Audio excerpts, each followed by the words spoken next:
Bismillahirrahmanirrahim.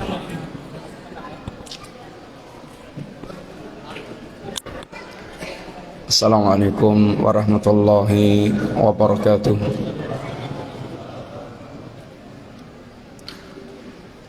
Innal hamdalillah wassalatu wassalamu ala Rasulillah wa ala alihi wa ashabihi wa mawalah. Wala haula wala quwata illa billah, amma ba'du. Alhamdulillah, para bapak, para ibu, ikhwan dan akhwat jamaah sekalian rahimani wa rahimakumullah. Yang pertama, kita mari tidak lupa untuk bersyukur kepada Allah Subhanahu wa taala yang telah melimpahkan sekian banyak nikmat yang Allah telah curahkan kepada kita. Nikmat yang Allah ingatkan,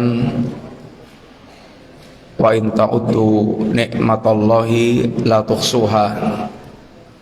Seandainya Anda berusaha untuk merekap berapa total nikmat yang Allah curahkan kepada kita, niscaya tidak akan mampu. Karena memang tidak ada satu penikmat yang kita rasakan kecuali semuanya datang dari Allah Ta'ala. Wa ma bikum min nikmatin faminallah. Adapun dan semua apapun yang Anda rasakan dari sebuah nikmat, maka nikmat itu semuanya datangnya dari Allah Subhanahu wa taala. Termasuk Bapak sekalian, ikhwah sekalian, nikmat yang atau nikmat duduknya kita di majelis pada malam hari ini semata-mata adalah karena Allah Ta'ala. Seandainya bukan karena pertolongan Allah, niscaya kita tidak akan mampu, tidak akan hadir, tidak akan menunaikan salat jamaah di masjid ini. Dan itulah yang harus kita senantiasa tanamkan pada diri kita, bahwa semua yang kita nikmati dari dunia maupun nikmat agama, semua adalah semata-mata curahan dari Allah Subhanahu wa taala. Yang kedua, ikhwah sekalian,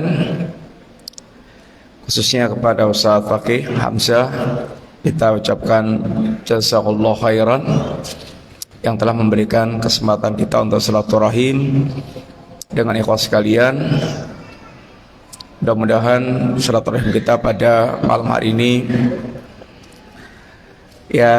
sedikit ada manfaatnya, khususnya saya bisa ngambil manfaat atau faedah-faedah dari silaturahim khususnya ke pagar alam ini.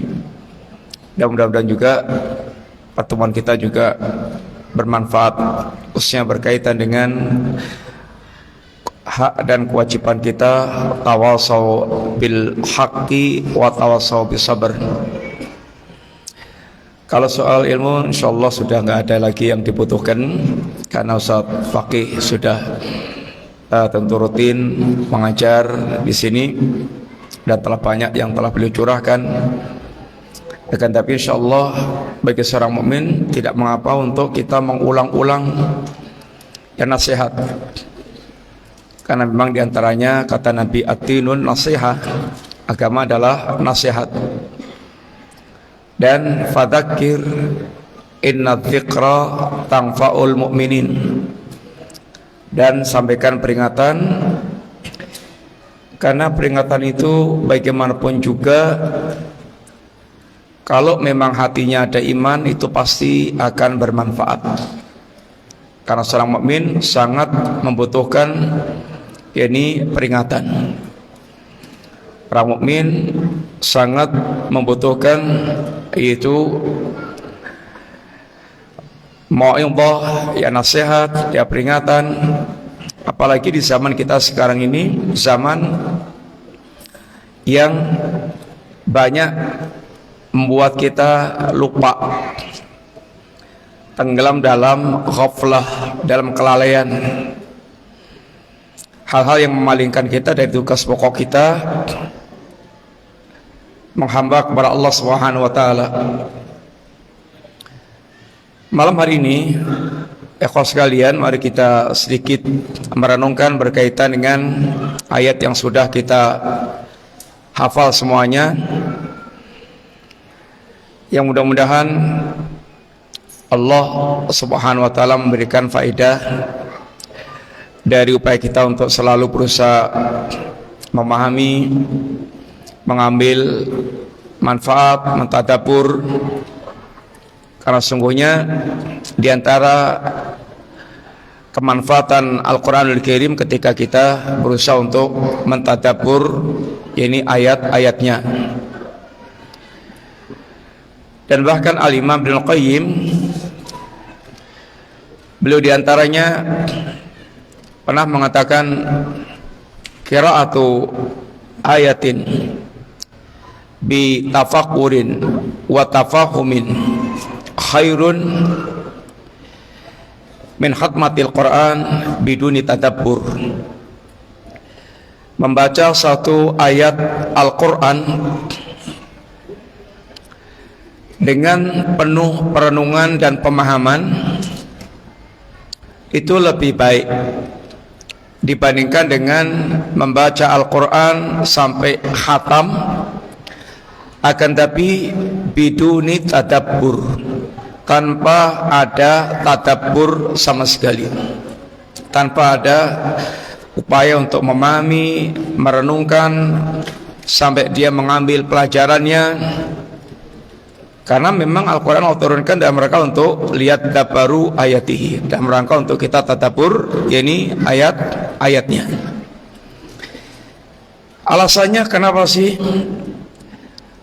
kok mentadabbur satu ayat Al-Quran itu bisa lebih utama dibandingkan dengan khatam Quran tapi tanpa tadabbur sama sekali? Beliau katakan diantaranya, fa innahu anfa'u lil qalbi, karena sungguhnya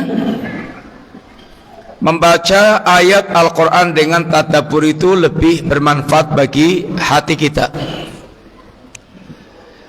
Wa da'a ila husulil iman, dan lebih menyeru kita atau lebih mendorong kita untuk mewujudkan cabang-cabang keimanan, wahalawatibi, dan akan kita lebih bisa merasakan manisnya ketika kita membaca Al-Quranul Karim. Kalau kita dengar ceramah sampai 5 jam tapi bahasanya bahasa Mandarin, belas sauruf pun rano sing nyantol, belas nggak paham.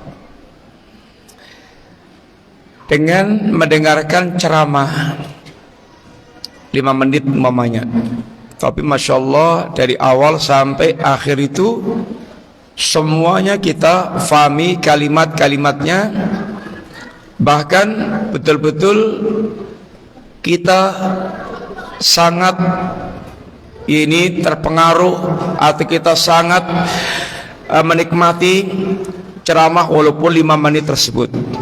Kira-kira manfaat mana? 5 jam plus tapi nggak paham sama sekali dari ungkapan-ungkapannya, dengan 5 menit tapi Masya Allah dari awal sampai akhir semua kalimatnya kita bisa memahami, meresapi, merenungkan. Manfaat yang mana kira-kira kawan? Ya, yang 5 menit walaupun singkat tapi Masya Allah semua ungkapannya bisa kita ini fahami. Ramai banget, ramai banget. Ibu-ibu yang putra-putrinya bisa agak dikendalikan. Sekalian, ayat yang ingin kita ambil faedah sama-sama adalah firman Allah Subhanahu wa taala, "Wa ma khalaqtul jinna wal insa illa liya'budun ma uridu minhum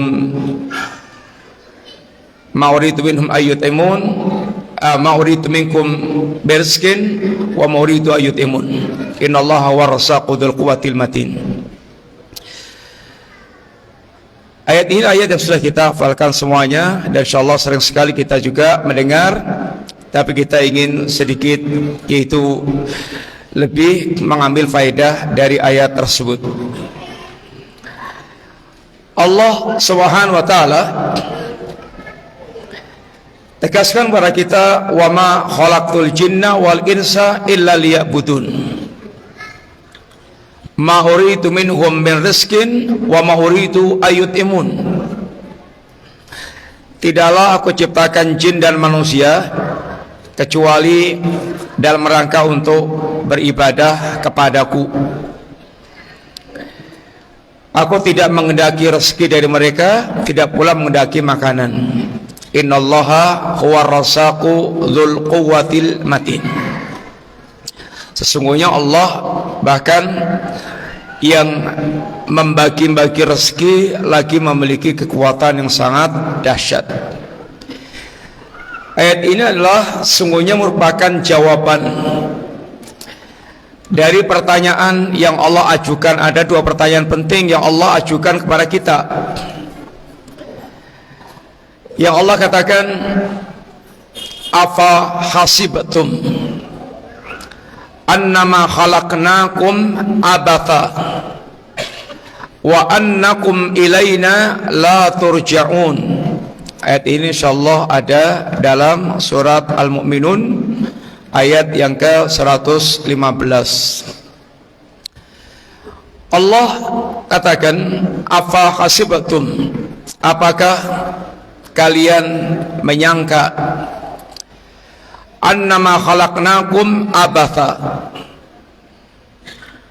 bahwa kami ciptakan kalian dalam keadaan sia-sia, wa annakum ilaina la turja'un, dan apakah kalian sangka pula kalian tidak akan dikembalikan kepadaku. Ayat ini ada dua poin pertanyaan Allah kepada kita semuanya. Pertanyaan yang sifatnya adalah ini pengingkaran. Afa hasibtum annama khalaqnakum abatha, apakah kalian sangka bahwa kami ciptakan kalian dalam keadaan sia-sia? Artinya jangan pernah Anda sangka bahwa kami Allah menciptakan kalian sia-sia. Jawabannya ayat yang tadi telah kita baca, bahwasanya kami Allah ciptakan kalian dalam rangka untuk beribadah kepadaku. Dan apakah kalian sangka pula bahwa kalian tidak akan dikembalikan kepadaku? Jawabannya Allah pun telah terangkan kepada kita, wattaqu yawman turja'una fihi ilallah thumma tuwaffa kullu nafsin ma kasabat wa hum la yutlamun. Wahai hamba Allah, takutlah kalian kepada hari, akan datangnya hari yang di hari itu kalian semuanya akan dihimpun menghadap Allah Subhanahu wa taala. Lalu setiap orang akan dibalas Allah dengan sempurna dan tidak ada seorang pun yang terzalimi sama sekali. Bapak sekalian,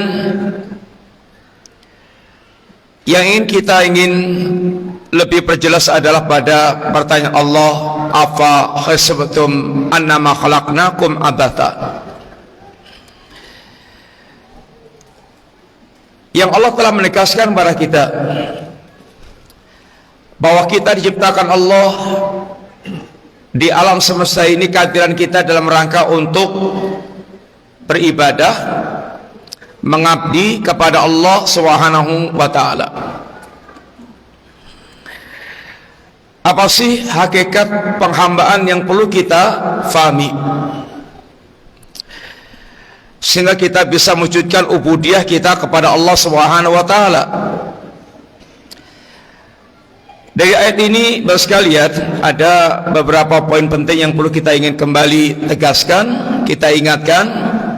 Satu, hakikat ubudiyah yang mesti kita kembali tegaskan pada diri kita masing-masing. Apa sih hakikat ubudiyah itu? Hakikat penghambaan itu?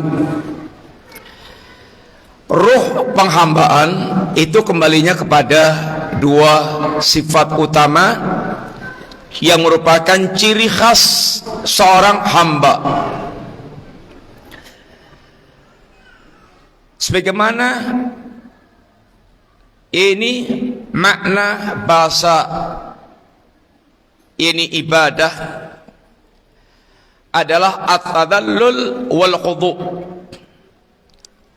ma ghayatil hubbi wa ta'dhim. Maka roh ibadah kita sungguhnya di sini. Yang pertama adalah hendaknya setiap kita betul-betul menghadirkan sifat at-tadallul, bahwa kita ini hina, kita ini fakir, kita ini miskin, kita ini mutlak membutuhkan Allah Subhanahu wa taala. Dan itulah yang Allah ungkapkan dalam ini beberapa ayatnya, yang Allah ketika menjelaskan tentang hubungan antara kita dengan Allah, antara penghambaan kita dengan Allah Subhanahu wa taala sebagai al-ma'bud. Allah katakan tentang kita, ya ayuhan nas antumul fuqara'u ilallah wallahu huwal ghaniyul hamid. Wahai manusia, antumul fuqara'u ilallah, sesungguhnya kalian adalah orang-orang yang fakir, yang mutlak membutuhkan Allah Ta'ala.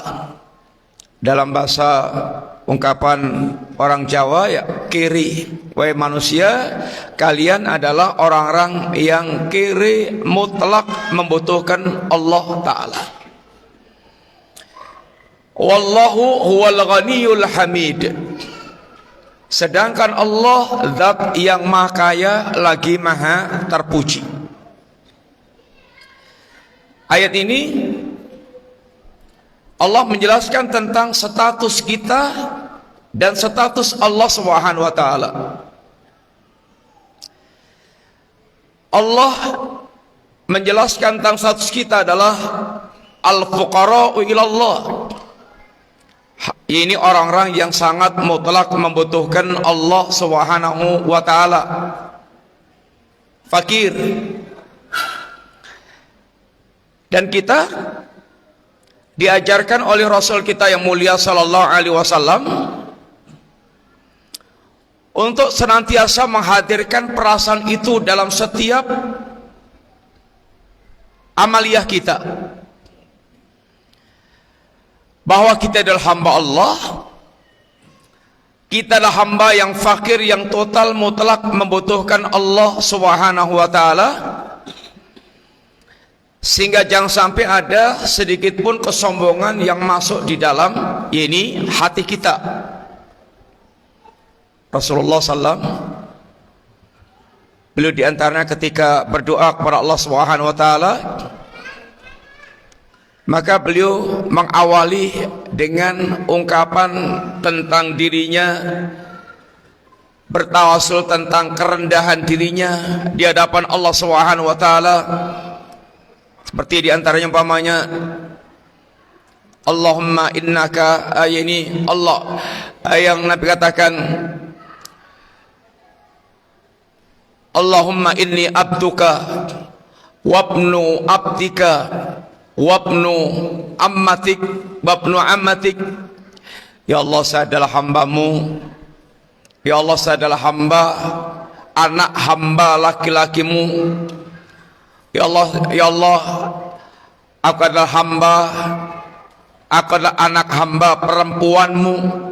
Ini istilah Nabi menyebutkan istilah hamba. Bagaimana Rasulullah Sallallahu Alaihi Wasallam menunjukkan kehinaannya, kerendahannya di hadapan Allah Subhanahu wa Ta'ala. Allahumma inni abduka wabnu abdika wabnu amatik. Demikian juga bagaimana Nabi mengajarkan kita untuk senantiasa bergantung total kepada Allah Ta'ala. Jangan pernah kita merasa punya kehebatan, punya kekuatan, merasa kita memiliki kemampuan sehingga merasa tidak membutuhkan Allah Subhanahu wa Ta'ala. Bahkan Nabi mengajarkan kepada kita untuk senantiasa betul-betul memiliki perasaan bahwa tanpa bantuan Allah sedikit pun kita tidak akan bisa melakukan kebaikan dalam bentuk apapun. Doa pagi sore yang biasa kita baca, Bapak sekalian, Ya Hayyu Ya Qayyum birahmatika astaghits. Terus gimana lanjutannya? Ya Hayyu Ya Qayyum birahmatika astaghits. Lanjutnya gimana? Aslih li sya'ni kullah. Terus wala takilni ila nafsi tarfata ain. Ya Hayyu Ya Qayyum, Waidat yang maha hidup, Waidat yang maha menegakkan segala urusan, birahmatika astaghits, dengan rahmatmu aku beristighatsah. Aslih li sya'ni kullah, ya Allah, perbaikilah segala urusanku ya Allah. Sekalian minta maaf, kita punya urusan kita banyak banget. Urusan kita dengan diri kita sendiri, urusan kita dengan keluarga, orang tua, anak, istri, tetangga, masyarakat, penguasa kita, guru-guru kita. Kita minta kepada Allah agar kita menjadi orang yang saleh, saleh terhadap semua kalangan. Saleh dengan diri kita sendiri, saleh dengan keluarga kita, saleh dengan tetangga kita, saleh dengan masyarakat kita, dengan penguasa kita. Aslih sya'ni kullah wala takilni ila nafsi tarfata ain. Ya Allah, jangan kau serahkan upaya untuk memperbaiki diriku sendiri itu, jangan kau serahkan kepada diriku walaupun sekejap mata. Nabi mengajarkan kepada kita untuk secara totalitas benar-benar kita tawakal, pasrah, bersandar kepada Allah Subhanahu wa Ta'ala. Sehingga hamba yang paling utama adalah hamba yang paling merasa butuh Allah, paling merasa hina di hadapan Allah, paling merasa betul-betul bergantung kepada Allah Subhanahu wa Ta'ala. Ini adalah hamba yang paling sempurna di hadapan Allah Subhanahu wa Ta'ala. Sehingga kalau Allah Subhanahu wa Ta'ala menggelari kepada Rasulullah SAW itu dengan gelar abdun, abdi atau abduna, hambaku, maka gelar ini sungguhnya gelar kemuliaan, bahwa beliau adalah orang yang paling sempurna dalam mewujudkan penghambaannya kepada Allah Subhanahu wa Ta'ala. Sifat yang pertama yang harus kita betul-betul tegaskan pada diri kita sendiri, bahwa hamba itu adalah mereka yang betul-betul merasa fakir, merasa total mutlak bergantung kepada Allah Subhanahu wa taala, bahwa dirinya adalah fakir minal fuqara. Orang-orang yang betul-betul sangat mutlak membutuhkan Allah Subhanahu wa taala. Ya walaupun minta maaf Bapak sekalian, seandainya panjenengan jenderal besar, konglomerat, penguasa hebat, siapapun kita statusnya manusia di dunia ini, sehebat apapun orang melihat kita, maka kita mesti harus sadar sepenuhnya bahwa kita adalah hamba yang fakir, yang total mutlak membutuhkan Allah Subhanahu wa taala. Makanya Mas sekalian, Allah ingatkan kepada kita, orang-orang yang mereka seringnya kemudian tampil nyun sewu kurang ajar terhadap Allah Subhanahu wa taala, bersikap melampaui batas, adalah orang-orang mereka merasa dirinya sudah kaya, sudah merasa tidak membutuhkan lagi, bahkan yang paling celaka merasa tidak membutuhkan Allah Subhanahu wa taala. Kalla innal insana la yatgha. Ketahuilah, sekali-kali jangan sampai begitu. Manusia itu benar-benar sangat melampaui batas. Kalla innal insana la yatgha. Ayat berikutnya gimana? Ar-ra'ahus takhna. Kapan orang ini sering tampil melampaui batas, kurang ajar, sehingga tidak beradab terhadap Allah Subhanahu wa taala? Ar-ra'ahus takhna, ketika mereka melihat dirinya telah merasa cukup, telah menjadi orang kaya, yang kemudian mereka merasa tidak lagi membutuhkan orang lain, bahkan sampai pada tingkat mereka merasa tidak membutuhkan Allah Subhanahu wa taala. Oleh karena itulah, Bapak sekalian, ada ungkapan seorang salaf yang juga berkaitan dengan kisah, yakni yang seharusnya seorang itu betul senantiasa memiliki atau merasakan dirinya adalah fakir total mutlak, bergantung kepada Allah dan hina di hadapan Allah Subhanahu wa taala.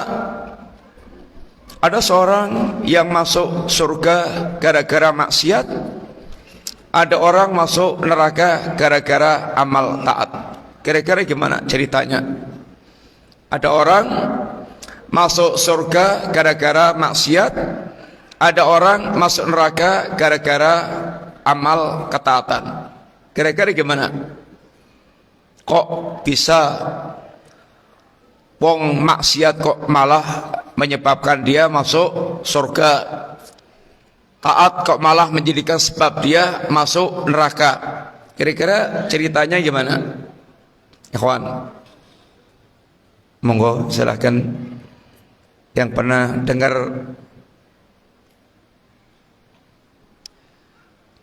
Pribun Pak, gimana Mas? Pernah dengar nggak? Gimana? Yang taat melihara kucing terus gimana? Nggak dikasih makan, terus sampai mati. Terus hubungannya apa itu dengan yang cerita kita tadi itu? Pembahasan kita tadi, kita sedang menerangkan gimana di antara sifat seorang hamba itu, dia betul-betul merasa fakir, merasa total mutlak membutuhkan Allah Subhanahu wa taala, merasa hina di hadapan Allah, sehingga betul-betul dia merasa ketergantungannya kepada Allah, ketergantungan yang mutlak. Terus ada cerita tadi, ada orang maksiat, gara-gara maksiat masuk surga, gara-gara taat malah dia masuk neraka. Gimana kira-kira?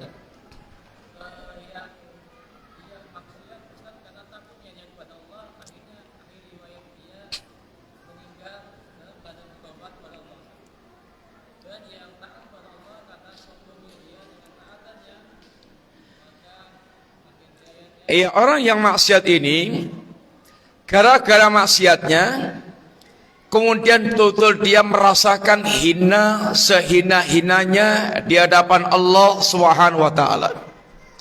Dia merasa rendah serendah-rendahnya di hadapan Allah Subhanahu wa taala. Membuat dia kemudian bersimpuh total kepada Allah Subhanahu wa taala. Itu yang menjadikan dia terangkat dan diampuni oleh Allah Subhanahu wa taala. Dia telah menunjukkan ini hakikat jati dirinya seorang hamba yang ini mutlak ini membutuhkan dan bergantung pada Allah, dan betul-betul ini dia merasa hina di hadapan Allah Subhanahu wa taala. Adapun yang mereka melakukan taat, dengan ketaatannya itu mengantarkan dia kemudian memiliki sikap ujub, sikap merasa bangga, dan ujub itu hakikatnya dia adalah melupakan Allah Subhanahu wa taala. Ujub ini hakikatnya merusak kalimat iyyaka nasta'in. Iyyaka na'bud itu adalah penegasan kita totalitas ingin beribadah kepada Allah tanpa menyekutukan Allah sama sekali. Maka orang yang riya itu kerusakannya pada iyyaka na'bud, atau yang riya itu rusak iyyaka na'budnya. Sedangkan kalau ujub itu rusak pada iyyaka nasta'in. Dia merasa punya kekuatan, dia merasa hebat, dia merasa punya kemampuan, sehingga dia lupa bahwa sesungguhnya semua ketaatan dia semata-mata pertolongan Allah Subhanahu wa taala. Oleh karena itu pula, kisah yang mirip dengan itu pula adalah orang yang mereka lancang terhadap Allah taala. Ada orang berkawan, satunya pendosa, bolak-balik melakukan dosa terus. Setiap ketemu dia melakukan perbuatan dosa. Diingatkan, ketemu lagi dalam keadaan dia berdosa lagi. Sampai dia pernah katakan, la yaghfirallahu lak, Allah tidak akan mengampuni kamu. Atau la yudkhilaqallahu li jannah, Allah tidak akan masukkan Anda ke surga. Hak untuk mengampunkan atau tidak adalah haknya Allah Ta'ala. Hak untuk masukkan ke surga atau tidak tentang orang ini adalah haknya Allah Ta'ala. Yang kemudian ketika dua orang ini meninggal, maka orang yang pendosa ini pun diampunkan oleh Allah Subhanahu wa taala, yang boleh jadi tanpa sepengetahuan orang tadi dia memang berbuat dosa, kemudian dia bertaubat kepada Allah, dia merasa hina di hadapan Allah, merengek kepada Allah, dan orang yang ini Allah masukkan ke neraka karena lancangnya terhadap Allah Subhanahu wa taala. Memutuskan dan memastikan seorang ahlun nar, ahlul jannah dari kalangan muslimin adalah hak ini adalah haknya Allah Subhanahu wa taala, yang menunjukkan ada unsur kesombongan intinya di situ. Oleh karena itulah di antara doa pula dari doa Rasulullah SAW adalah Allahumma ahyina miskinan wa amitna miskinan wahsyurni fi sumratil masakin. Ya Allah, matikan aku di atas ya Allah, hidupkan aku sebagai orang miskin, matikan aku sebagai orang yang miskin pula, dan kumpulkan aku bersama dengan kelompok orang-orang yang miskin. Kata para ulama, doa ini adalah doa di antara doa yang sering salah difahami oleh kaum muslimin secara umum. Miskin yang dimaksudkan dalam hadis ini bukan miskin dalam bentuk kekurangan, serba kekurangan dalam masalah kehidupan atau rezeki dunia. Kalau tentang kefakiran, makanan pun juga berdoa kepada Allah, Allahumma inni a'udzubika minal faqri, berlindung kepada Allah dari kefakiran. Tapi miskin maksudnya adalah tawadhu.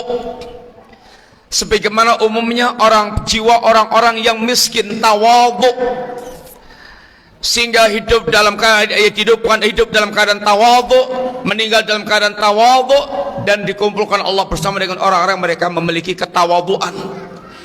Jiwa yang merasa mutlak miskin, merasa tidak punya apa-apa, sehingga jiwa yang betul-betul ini bergantung kepada Allah Subhanahu wa taala, memiliki ketawadhuan. Maka ketika orang miskin itu dia sombong, dosanya berlipat-lipat. Dia nggak punya modal sombong kok sombong, itu dosanya berlipat-lipat. Talatun la yukallimuhullahu wa la yusakihim wa lahum adzabun alim. Ada 3 orang yang Allah tidak akan mengajak bicara mereka, tidak akan menyucikan mereka, tidak akan dan Allah akan menyediakan azab yang pedih. Satu di antaranya adalah ailun mustakbir, orang yang miskin tapi sombong. Ya, layaknya orang miskin itu umumnya ya tawadhu. Keumumannya begitu. Ini sudah miskin, sombong lagi.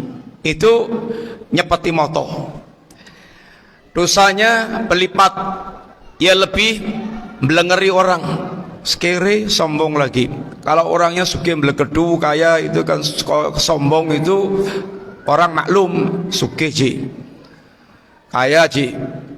Tapi kalau kere sombong itu ya lebih nyepeti moto. Maka orang yang tidak punya modal untuk sombong, kemudian dia sombong, maka dosanya lebih berlipat. Ciri khas orang hamba itu satu, dia merasa merasa miskin, fakir, mutlak, membutuhkan Allah Subhanahu wa taala. Yang kedua, Bapak sekalian, ciri khas hamba adalah yaitu at-tadallul, dan dia dalam keadaan senantiasa tunduk dan patuh kepada Allah Subhanahu wa taala. At-tadallul wal khudu', memiliki ketundukan yang mutlak kepada al-ma'bud. Kalau di Jawa itu ada istilah abdi dalem. Tahu nggak abdi dalem? Keraton sini ada keratonnya nggak? Nggak ada keratonnya. Hah? Abdi dalem tahu? Hah? Ngabdi di dalam. Abdi dalam, tahu nggak abdi dalam? Kalau orang Jawa tahu mestinya. Di keraton itu ada istilah abdi dalam. Ciri khas abdi dalam itu satu, kalau sowan Sri Sultan mesti ya munduk-munduk. Tahu nggak munduk-munduk? Ya ngesot, kemudian atau jongkok.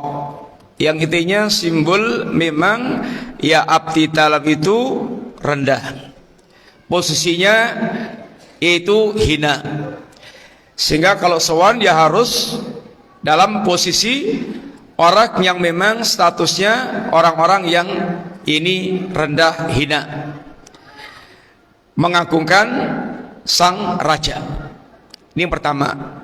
Sehingga nggak ada abdi dalam itu kalau sowan rojo itu kemudian neranyak, itu nggak ada. Tapi dia pasti akan menunjukkan sikap-sikap yang dia adalah rendah. Yang kedua, ciri khas abdi dalam itu apa? Sendiko dawuh, tahu nggak? Sendiko dawuh, ya pokoknya bahasa Arabnya sami'na wa ta'na. Apa yang jadi dawuhnya rojo, dawuhnya sultan, ya sendiko. nggak ada meringkilinya, nggak ada bangkang-bangkangnya, nggak ada. Itu ciri khas. Maka sungguhnya ciri khas seorang hamba itu juga demikian. Yang pertama, dia betul-betul harus merasa dirinya itu adalah fakir, miskin, sehingga dia betul-betul merasa mutlak bergantung kepada Allah Subhanahu wa taala. Yang kedua, sikap ketunduk patuhan yang totalitas kepada al-ma'bud. Maka ciri khas mukmin, sekalian, ada orang yang mereka setiap mendapatkan perintah dari Allah Subhanahu wa taala, ya adanya sami'na wa ata'na. Belum dikatakan keimanannya sempurna kalau belum terwujud sikap sami'na wa ata'na. Silakan adzan dulu.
Yang untuk yang nanya apapun yang jawab hadiahnya disiapkan.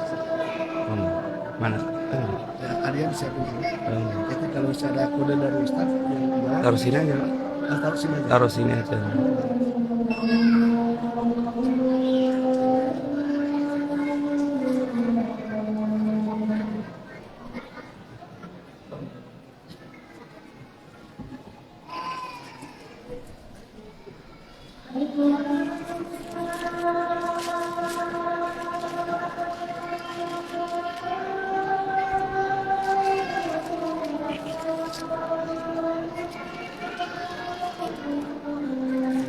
Ini buat yang jawab.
Kita lanjutkan sebentar, Bapak sekalian.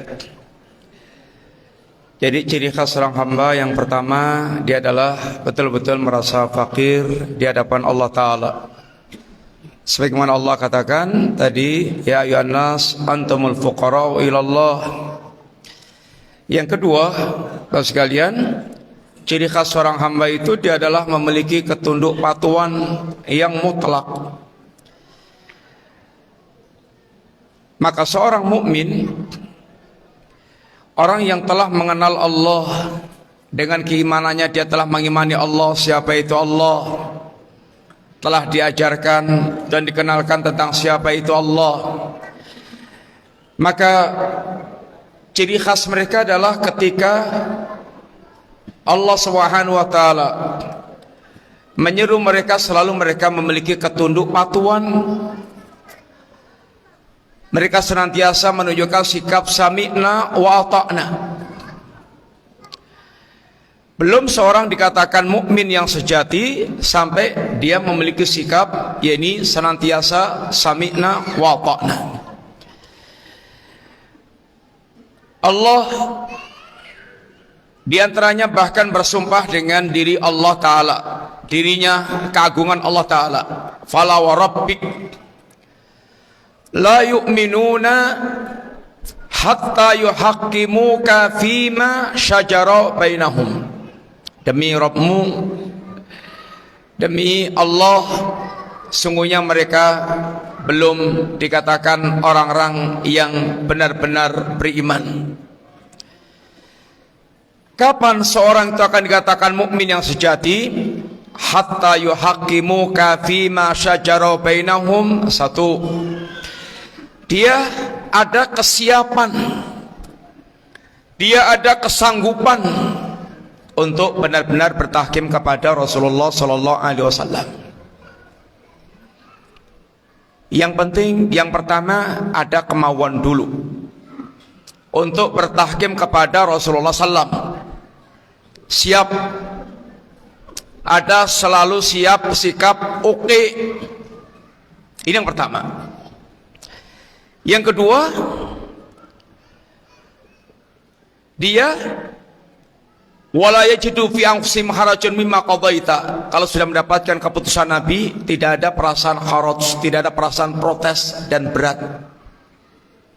Bagaimana seorang mukmin dia akan protes dengan keputusan Nabi, sedangkan dia sudah menegaskan dirinya raditu billahi rabba wa bil islami dina wa bi muhammadin nabiyya wa rasulah. Maksud raditu itu apa sih? Apa ridha itu?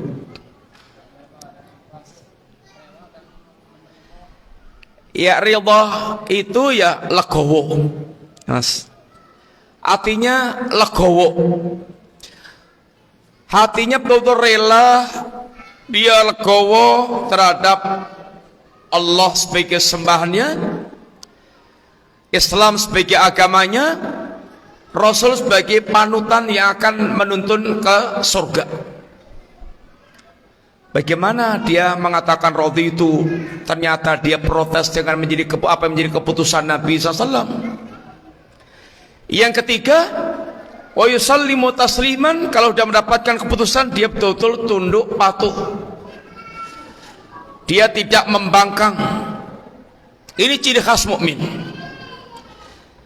Siap bertahkim kepada Nabi. Kalau ada orang mereka mengatakan dirinya mukmin, siap saja enggak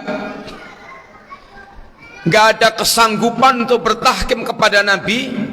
Ini menunjukkan alamat imannya enggak beres. Kemudian kalau sudah mendapatkan keputusan, dia hatinya legowo, betul bisa menerima dengan ini hati yang lapang dada. Dan dia betul-betul kalau sudah mendapatkan keputusan berusaha untuk tunduk sepatuh-patuhnya, ini istislam total. Dia tunduk dan patuh terhadap keputusan Allah Subhanahu wa taala. Taslim itu kalau berkaitan dengan khobar, itu bentuknya adalah tasdik, membenarkan khobar-khobar yang datang dari Allah dan Rasulnya. Kalau bentuknya perintah dan larangan adalah sami'na wa ta'na.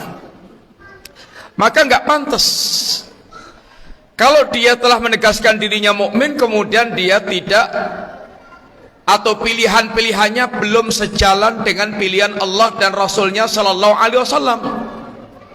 Wa ma kana lil mu'minin wala mu'minatin idza qadallahu wa rasuluhu amran ay yakuna lahumul khiyaratu min amrihim. Tidak pantas, kata Allah, orang-orang yang mereka tidak pantas mereka dikatakan mukmin laki-laki maupun perempuan. Tidak sepantasnya mukmin laki-laki maupun perempuan apabila Allah dan Rasulnya sudah memilihkan suatu keputusan, memilihkan pilihan dalam masalah akidah, pilihan dalam masalah ibadah, pilihan dalam masalah akhlak muamalah, pilihan dalam masalah ahkam syariah. Tidak pantas dia mengatakan dirinya mukmin laki-laki maupun perempuan jika Allah dan Rasulnya telah memilihkan kepada mereka pilihan. Dia masih punya selera lain, punya pilihan lain yang tidak sejalan dengan pilihan Allah dan Rasulnya. Karena iman itu artinya pengagungan dia kepada Allah dan pengakuan dia tentang kesempurnaan Allah, dan ada kecintaan kepada Allah. Bagaimana orang yang mereka telah paham siapa itu Allah yang maha sempurna, orang yang hatinya ada tumbuh kecintaan kepada Allah, ada pengakuan kepada Allah, kemudian dia selera pilihannya masih berbeda dengan Allah SWT dan Rasulnya, nggak mungkin. Makanya Nabi kita pun menegaskan, la yu'minu ahadukum hatta yakuna hawa taba'an lima jitu bi. Tidaklah orang itu katakan mukmin yang sempurna sampai hawa nafsunya betul-betul dia tunduk dan patuh dengan apa yang menjadi ajaran, apa yang dibawa oleh Rasulullah SAW. Maka sekalian, lihatlah bagaimana kepatuhan para sahabat dan para sahabiyah terhadap apa yang menjadi keputusan Allah dan Rasulnya Sallallahu Alaihi Wasallam. Contoh yang pertama, masalah tahrimul khamr, pengharaman khamr. Khamr itu minuman yang kalau di kalangan para sahabat seperti kalau kita minum teh, minum kopi, yang hampir setiap rumah tangga pasti punya khamr. Sebagian besar rumah tangga itu mereka menyimpan khamr, kecuali orang-orang memang betul-betul mereka memang ya ini dari awal tidak pernah minum khamr. Tapi keumuman mereka ini menyimpan khamr. Ketika turun ayat khamr yang Allah awali dengan ini, ya ayyuhalladzina amanu, wahai orang yang beriman. Artinya panggilan ini Allah tujukan pada orang memang hatinya telah tertanam yaitu pengagungan kepada Allah. Orang yang telah beriman kepada Allah, yang telah mengenal Allah, yang telah mengagungkan Allah, yang telah mencintai Allah, yang telah merindukan Allah. Dan itu sudah ditanamkan oleh Nabi ketika di Mekah selama 13 tahun. Orang yang hatinya telah tertanam gambaran tentang kehidupan ba'dal mamat, dan itu yang telah ditanamkan Nabi selama 13 tahun. Sebelum Allah menurunkan ayat-ayat ahkam, Allah dan Rasulnya telah mengajarkan ini bangunan pondasi untuk nanti mereka bisa tunduk dan patuh kepada Allah Subhanahu wa taala. Nah sekalian, dan ini rahasia. Kenapa di awal-awal dakwah Nabi selama 13 tahun di Mekah hampir tidak ada ayat ahkam yang turun kecuali salat, dan itu lebih pada sifat hiburan untuk Nabi.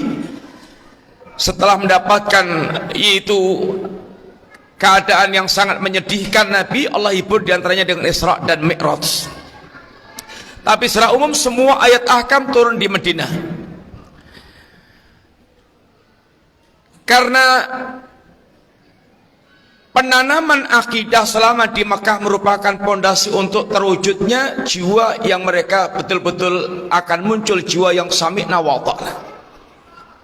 Maka lihat bagaimana ketunduk patuhan yang sangat luar biasa para sahabat ketika mendapatkan ayat-ayat seperti diantaranya kasus tahrimul khamr.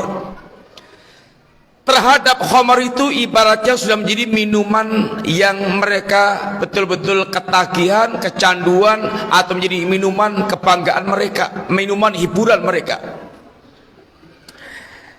Tapi ketika Allah turunkan ayat tentang tahrimul khamr, Nabi tidak mengalami kesulitan sama sekali untuk menyampaikan keputusan tentang haramnya khamr ini kepada para sahabat Nabi. Nggak ada kesulitan sama sekali, nggak keluar biaya sama sekali. Jangan sangka untuk mengundang-undangkan khamr seperti ini itu suatu hal yang gampang. Amerika itu pernah mengeluarkan undang-undang tentang ini, larangan narkoba. Biaya yang sudah keluarkan sangat besar, rapat parlemen, sosialisasi lewat media, mengerahkan ini pasukan keamanan, polisi, tentara untuk mengawal undang-undang itu. Sudah menguras sekian banyak biaya dan berakhir dengan gagal total. Gagal total.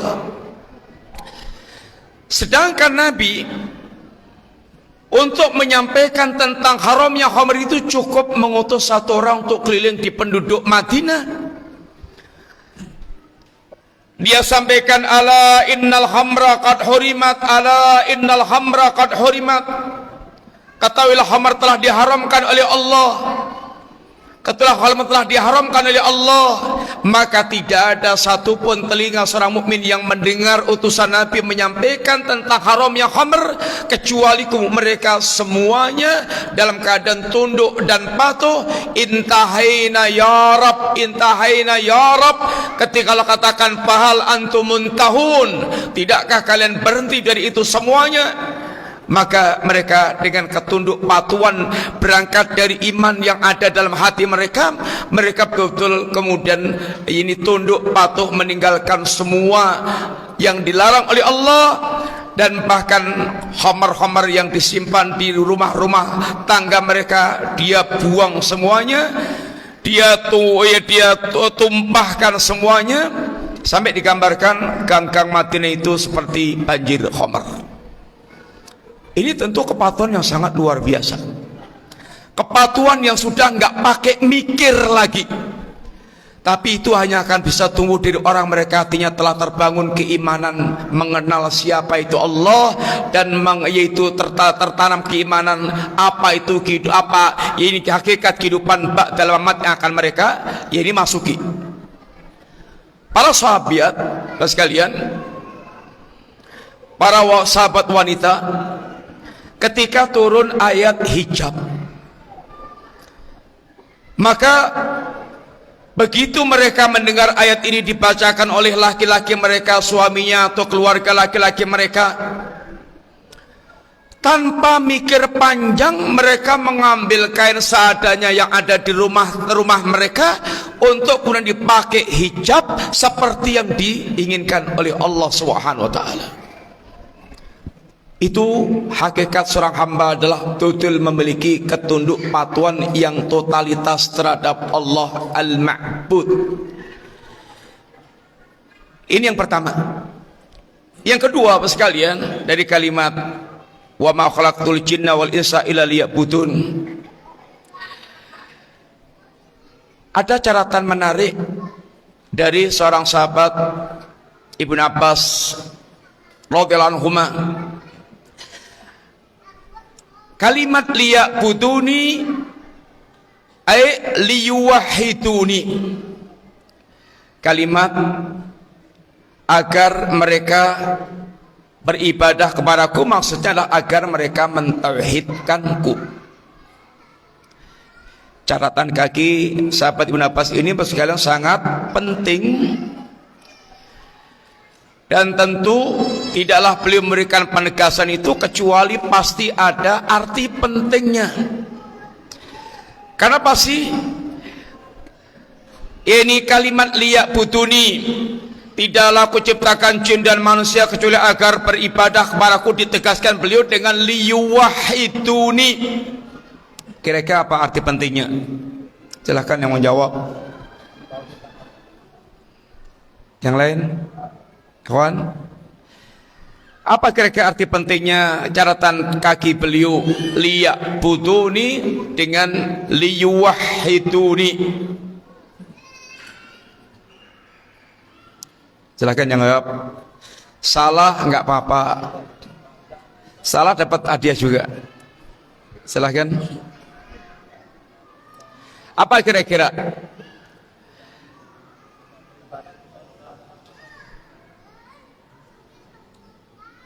Menjawab Pak. Apa? Ikhwan. Di antara arti pentingnya, ini tidak setiap orang yang beribadah kepada Allah Subhanahu wa taala itu mereka mentauhidkan Allah. Sehingga beribadah itu, sehingga bertauhid itu pertama tidak sekedar mengenal Allah. Sebagian kita kalau sudah kenal Allah, saya tahu kok yang menciptakan langit dan bumi Allah. Saya tahu kok Allah itu hanya satu dan Maha Esa. Dengan keyakinan ini dia sudah meyakini atau dia sudah pede, sudah yakin kalau dia sudah bertauhid. Belum. Kalau hanya sekedar keyakinan tentang Allah belum bertauhid. Iblis yakin nggak tentang Allah, ikhwan? Iblis yakin nggak tentang Allah? Iblis itu sangat yakin kepada Allah dan mengakui Allah sang pencipta, seperti yang antum sudah dengar semuanya ayat-ayatnya. Ketika Allah tanya kepada iblis, wah iblis, kenapa engkau nggak mau sujud kepada Adam yang aku ciptakan dengan tanganku? Apa jawaban iblis? Ana khairun minhu, khalaqtani min nar wa khalaqtahu min tin. Ya Allah, saya itu lebih baik dibandingkan dengan Adam. Engkau ciptakan aku dari api, Adam kau ciptakan dari tanah. Iblis mengakui Allah enggak? Mengakui. Kalau hanya sekedar mengakui Allah itu masih sama dengan iblis. Fir'aun yang zahirnya itu mengatakan ana rabbukumul a'la, saya adalah Rabb kamu yang paling tinggi. Malakum min ilahin ghairi, tidak ada ilah bagi kalian yang layak kecuali diriku. Itu Fir'aun aja sesungguhnya batinnya mengakui Allah, walaupun zahirnya itu menentang, dan itu yang Allah yang mengungkapkan, ya Allah sendiri. Wajahatu biha wastaiqanatha anfusum dzulman wa uluwan. Sampai ketika meninggalnya saat detik-detik meninggalnya Fir'aun, apa kata Fir'aun?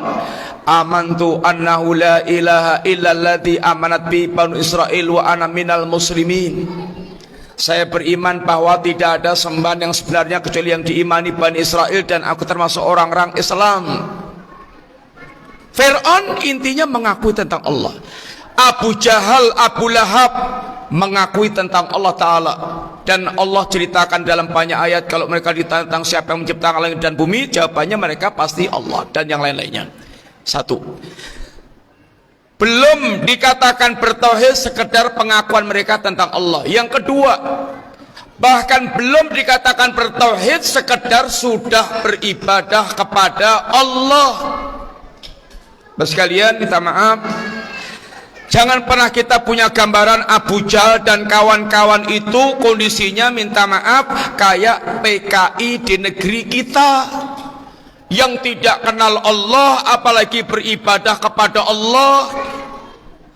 Orang PKI itu pernah membuat sandiwara judulnya apa? Matine Gusti Allah. Matine Gusti Allah. Matinya Allah Subhanahu wa taala. Ya karena memang orang-orang PKI mereka yang enggak yakin tentang Allah taala. Sengit, sehingga sangat sengit benci pada orang mereka beragama. Jangan Anda bayangkan orang-orang Quraisy itu mereka tidak kenal Allah, bahkan mereka sangat mengenal Allah, bahkan mereka beribadah kepada Allah Ta'ala. Mereka punya haji, mereka punya doa, mereka punya puasa, mereka tiap tahun berhaji atau menjadi panitia haji, dan mereka tawaf, mereka bahkan talbiyah. Talbiyah mereka mirip talbiyah muslimin, tapi ada tambahan syiriknya. Labbaika la syarikalak illa syarikan huwalak tamliku huwa ma malak. Ini tambahnya, tambahan yang menjadikan mereka musyrik, terjebak dalam syirik. Mereka juga tawaf, walaupun tawafnya minta maaf dengan sebagian mereka dengan utuh beleteng, dengan telanjang bulat. Mereka juga berdoa kepada Allah, bahkan saat kejepit doa mereka itu murni hanya mereka tujukan kepada Allah. Artinya, jangan bangga Anda sudah sholat, sudah puasa, sudah zakat, sudah haji, sudah umroh berkali-kali. Itu belum cukup.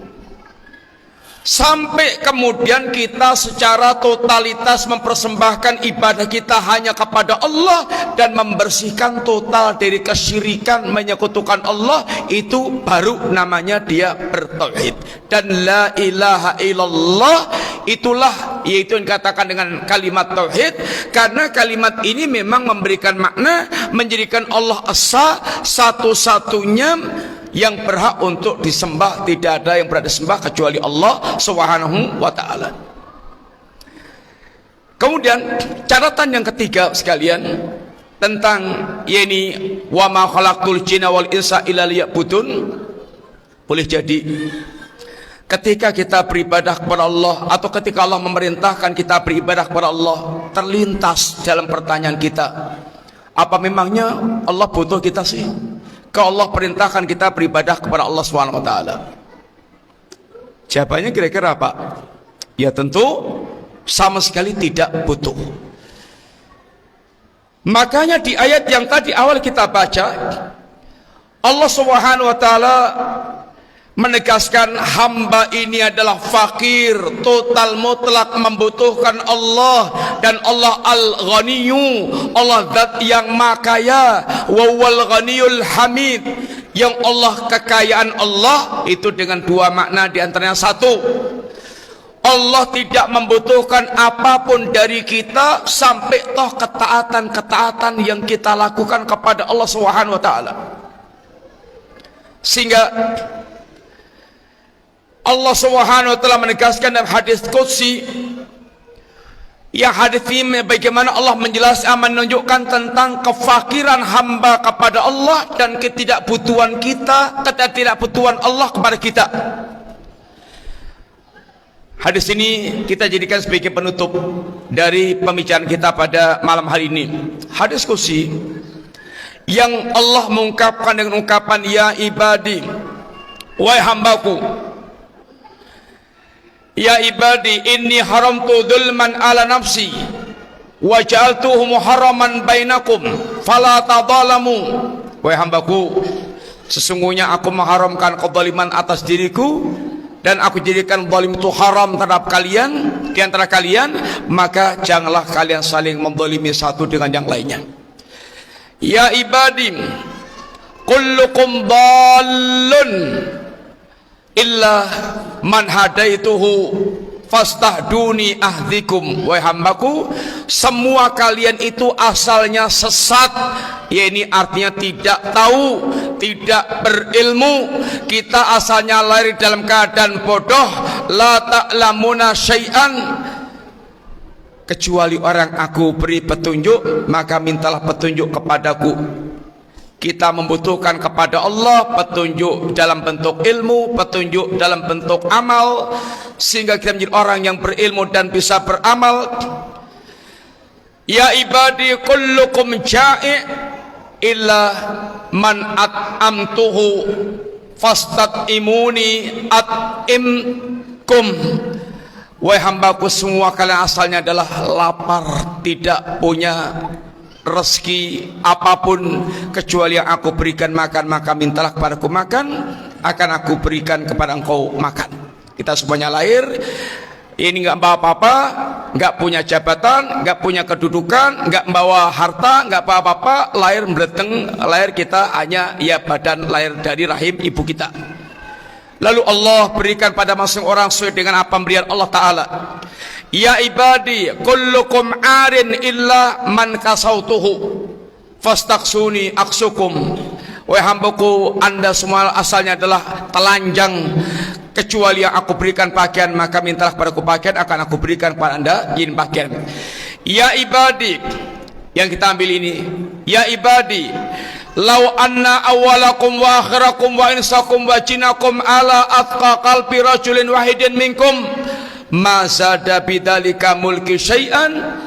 Wahai hambaku, seandainya manusia yang pertama sampai yang terakhir, seandainya manusia dan jin dari yang pertama sampai yang terakhir semuanya di puncak-puncak ketakwaan kepada Allah, itu tidak akan sedikit pun menambah kerajaanku.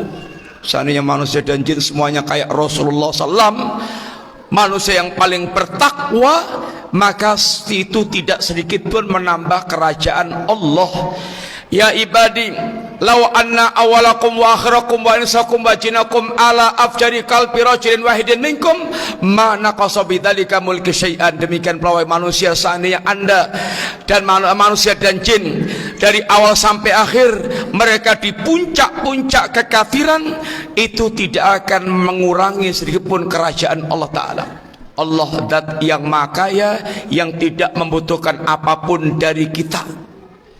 Bahkan kekayaan Allah dalam bentuk untuk memenuhi kebutuhan manusia, Allah pun tegaskan, ya ibadi lau anna awalakum wa akhirakum wa insakum wa jinakum qamu fi sa'idin wahidin fasa'aluni fa'ataitu kulla mas'alatin ma naqasa mimma indi illa kama yanqusul mikhyat idza udkhilal bahr. Seandainya manusia dan jin dari pertama sampai yang terakhir semuanya berdiri di satu lembah, minta semuanya kepada Allah Subhanahu wa taala.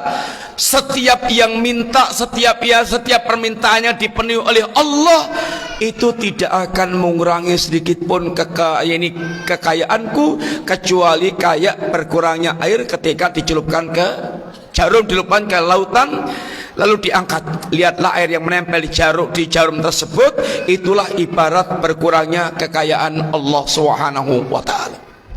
Bapak sekalian, sehingga ketika Allah memerintahkan kepada kita ibadah, itu bukan artinya Allah butuh kepada kita, tapi sungguhnya ibadah itu kebutuhan kita.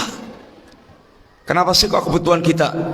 Makan dan minum itu kebutuhan atau beban? Gimana? Makan dan minum itu kebutuhan atau beban?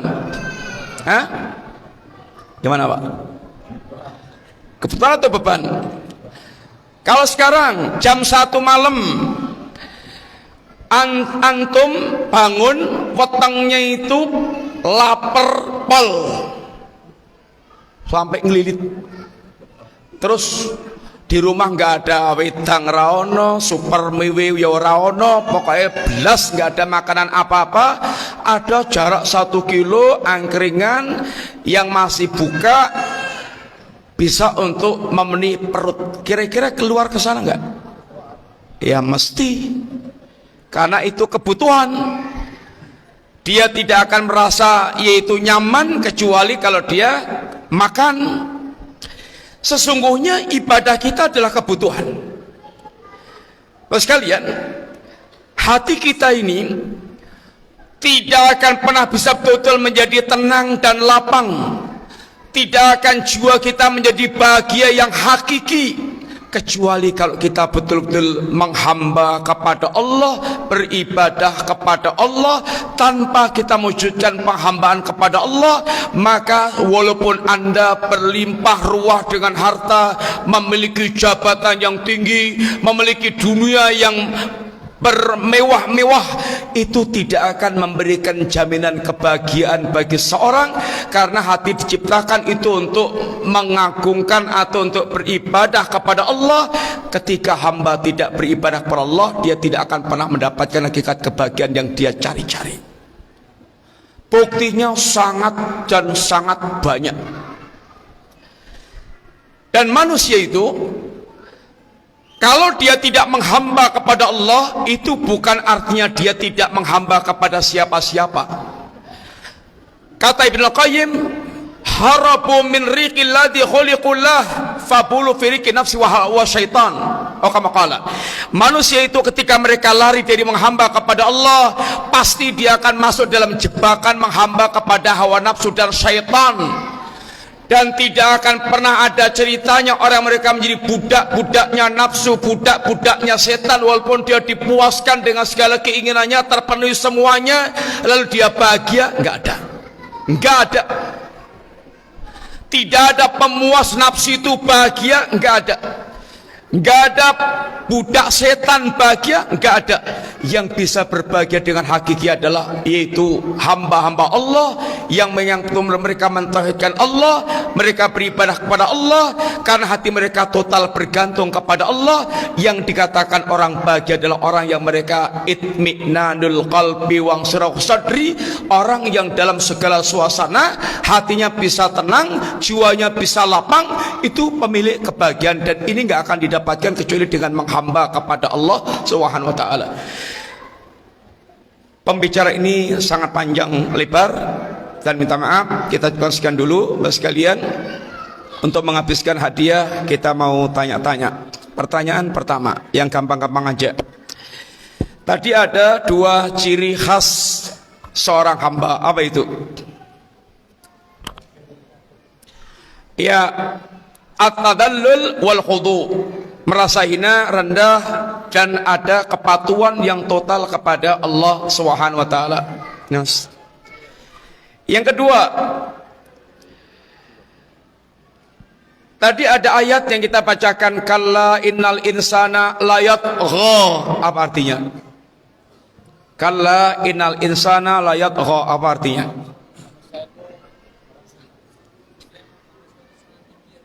Kikir. Manusia itu sangat melampaui batas. Berikutnya, tadi kita pernah sebutkan raditu billahi rabba. Apa artinya? Gimana?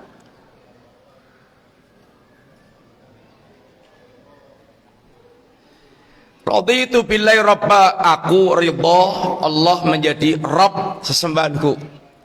Berikutnya, tadi pernah kita sebutkan ayat ya ayuhan nas antumul fuqara'u ilallah. Apa artinya?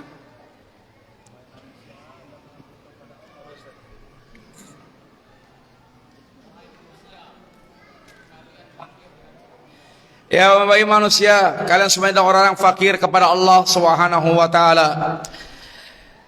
Tadi kita sebutkan di antara pendidikan Rasulullah sallallahu alaihi wasallam itu bagaimana kita merasakan kefakirannya di hadapan Allah, mutlak membutuhkan Allah, yang kita jangan sampai pernah merasa bergantung kepada diri kita walaupun sekejap mata. Bagaimana ungkapan kalimatnya?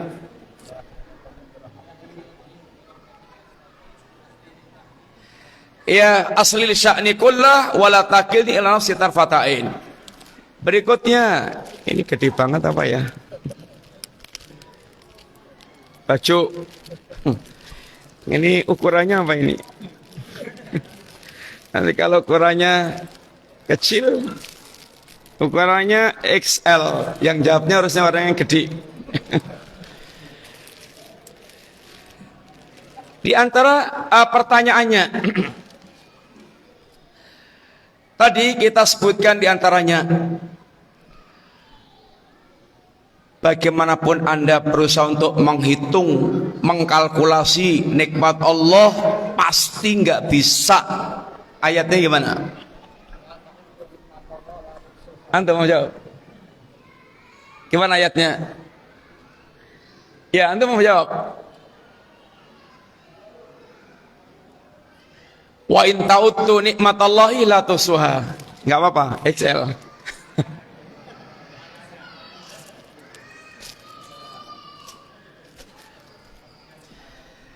Berikutnya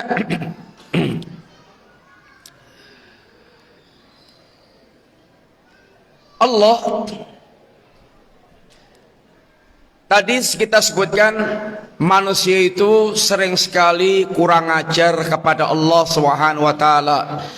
Kapan itu sering terjadi pada manusia?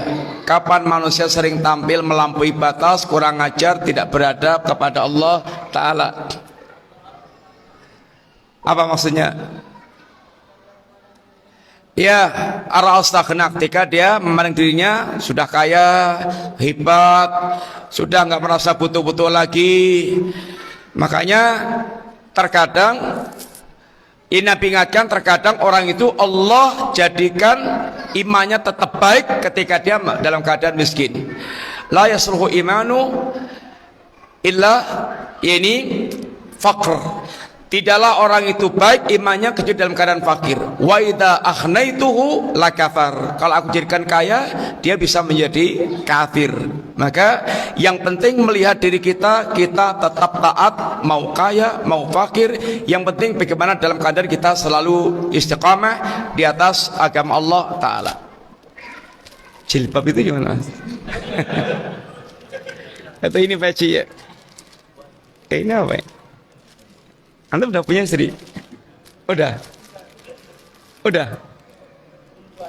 Ini? Hah? Istrinya baru satu? Ya ini. Pertanyaan berikutnya.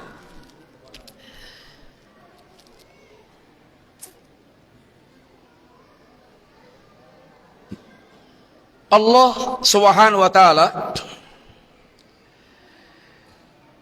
atau menjadikan intisari dalam surah Al-Fatihah itu adalah iyyaka na'bud wa iyyaka nasta'in. Ketika orang ujub, yang rusak yang mana? Ini. Kenapa? Iya karena nasta'in, dia ujub, dia lupa dengan Allah, dia merasa punya kekuatan sehingga dia lupa bahwasanya semua ketaatan, kebaikan sungguhnya adalah bantuan Allah taala. Berikutnya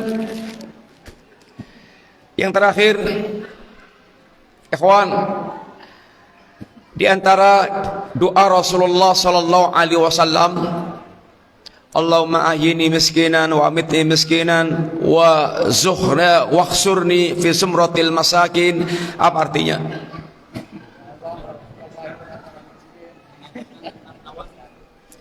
Gimana artinya gimana? Enggak, artinya tadi doa tadi artinya gimana? Allahumma ahyini miskinan wa amitni miskinan wa khsurni fi sumratil masakin.